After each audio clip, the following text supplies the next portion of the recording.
ನಮಃ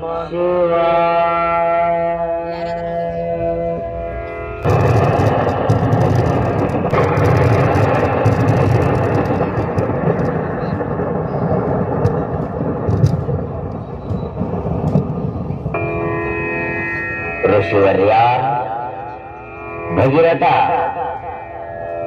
ನಿನ್ನ ಘೋರ ತಪಸ್ಸಿಗೆ ನಾನು ಮೆಚ್ಚಿದ್ದೇನೆ.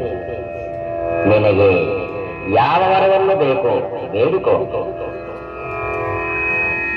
ಓ ಋಷಿಪುಂಗವ ಭಗೀರಥ, ನಿನ್ನ ತಪಸ್ಸಿಗೆ ನಾನು ಪ್ರಸನ್ನನಾಗಿದ್ದೇನಪ್ಪ.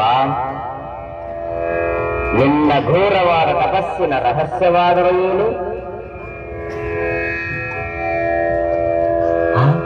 ಪರಮಾತ್ಮ, ಪರಮಾತ್ಮ, ಕೊನೆಗೂ ನನ್ನ ತಪಸ್ಸಿನ ಕೂಗು ನಿನಗೆ ಕೇಳಿದೆ ತಂದೆ.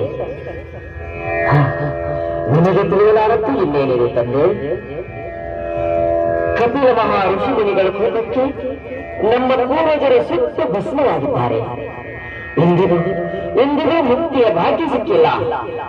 ಆ ಗಂಗೆಯನ್ನು ಬರಿಗೊಳಿಸಿ ಆ ನಮ್ಮ ಪೂರ್ವಜರಿಗೆ ಮುಕ್ತಿ ಸಿಗುವ ಭಾಗ್ಯ ನೀಡಿ ನನ್ನಪ್ಪ.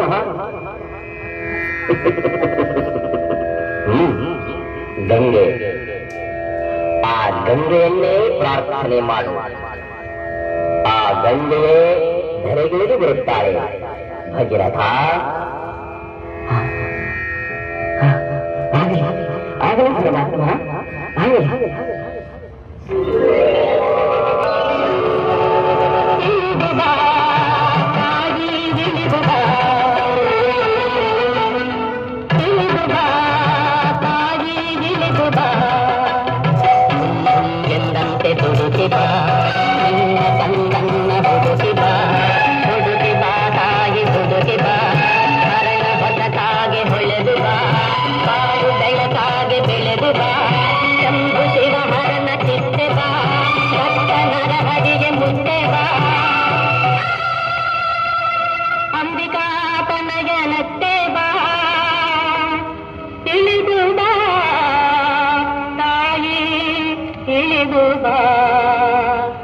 ಇಳಿದು ಬಾ ತಾಯಿ, ಇಳಿದು ಬಾ.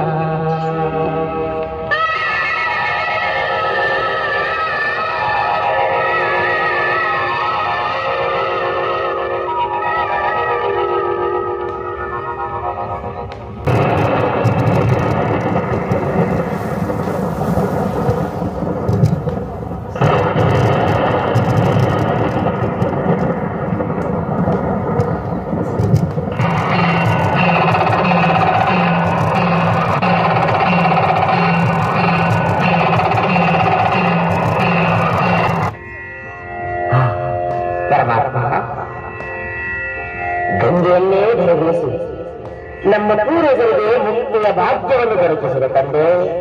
ಧನ್ಯೋಸ್ಮಿ, ಧನ್ಯೋಸ್ಮಿ ತಂದೆ, ಧನ್ಯೋಸ್ಮಿ.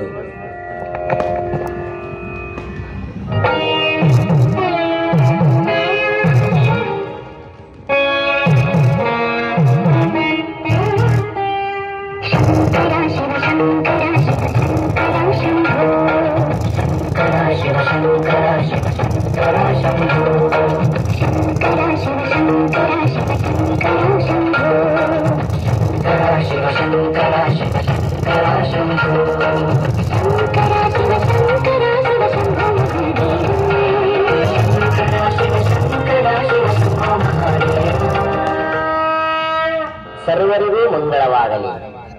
ಭಗೀರಥ ಮಹರ್ಷಿಯ ಭಕ್ತಿಯ ಪರಾಕಾಷ್ಠತೆ ಜಗದ ಸಮಸ್ತ ಮನುಕುಲಕ್ಕೆ ಆದರ್ಶವಾಯಿತು. ಆತನ ಅಚಲ ಭಕ್ತಿಯ ದಶೆಯಿಂದ ಈ ಭೂಮಂಡಲವೂ ಪವಿತ್ರವಾಯಿತು. ನಿಮ್ಮೆಲ್ಲರ ಸಂಕಲ್ಪದ ಮನೋರಥಗಳು ಶೀಘ್ರದಲ್ಲಿಯೇ ಫಲ ಲಭಿಸುವಂತಾಗಲಿ. ಸರ್ವರಿಗೂ ಮಂಗಳವಾಗಲಿ. ಶುಭಮಸ್ತು, ಶುಭಮಸ್ತು, ಶುಭಮಸ್ತು.